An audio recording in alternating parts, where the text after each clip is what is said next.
প্রশাসন আমাদের কাছে মনে হয় একটা বিএনপির দিকে ঝুঁকে গিয়েছে। কুমিল্লা চাঁদ অর্থাৎ দেবিদ্বার থেকে আমাকে মনোনয়ন দিয়েছে। আমি গত 29শে ডিসেম্বর সেটি সাবমিট করেছিলাম। আজকে মনোনয়ন বাছাই হয়েছে এবং প্রাথমিকভাবে মনোনয়নটিকে বৈধ ঘোষণা করা হয়েছে। তবে একটি কনসার্নের বিষয় হচ্ছে প্রশাসনের যেই আমরা অভ্যুত্থান পরবর্তী সময়ে যেমন নির্মোহ, বস্তুনিষ্ঠ, নিরপেক্ষমূলক আমরা যেভাবে আচরণ প্রত্যাশা করি, আজকে পরে মনে হয়েছে যে নির্বাচনে কতটা নিরপেক্ষ হবে, প্রশাসন কতটা নিরপেক্ষ থাকবে, সেটি আসলে এখন আমি শঙ্কা প্রকাশ করছি।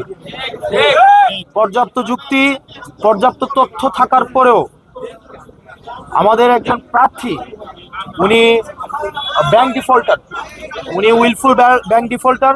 উনি একাধিক আর্থিক প্রতিষ্ঠান থেকে বিগত বিভিন্ন সময়ে উনি লোন নিয়ে সেটি আর ফেরত দেয়নি। দেশের অর্থকে উনি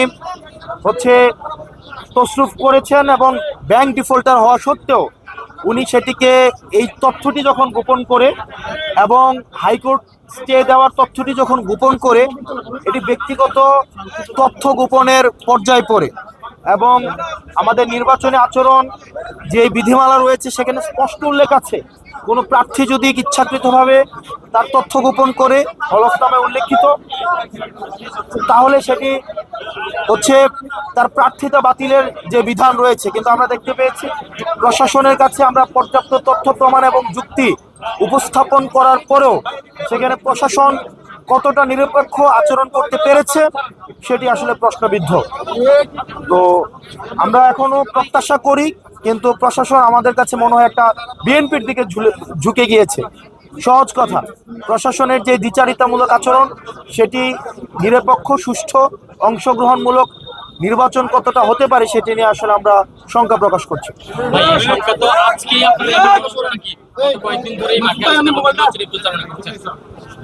আমরা বিভিন্ন সময়ে যে প্রশাসনের যেই দেখেছি যে জুলাই গণঅভ্যুত্থানে ইতিমধ্যে পরবর্তী সময়ে বিভিন্ন সময়ে হামলা হয়েছে। আমরা দেখেছি হাদি ভাইকে নির্মমভাবে হত্যা করা হয়েছে। স্পষ্টভাবে প্রমাণ থাকা সত্ত্বেও আমরা এখনো পর্যন্ত দৃশ্যমান কোনো ধরনের ব্যবস্থা নেয়নি।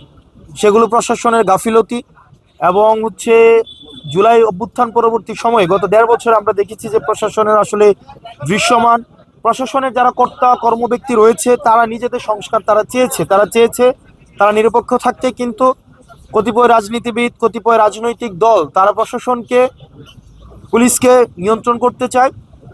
সেই জায়গা থেকে পুলিশ কমিশন, অ্যাডমিনিস্ট্রেটিভ কমিশন ঘটিয়ে হলেও সেটা এখনো পর্যন্ত আলোর মুখ দেখতে পায়নি।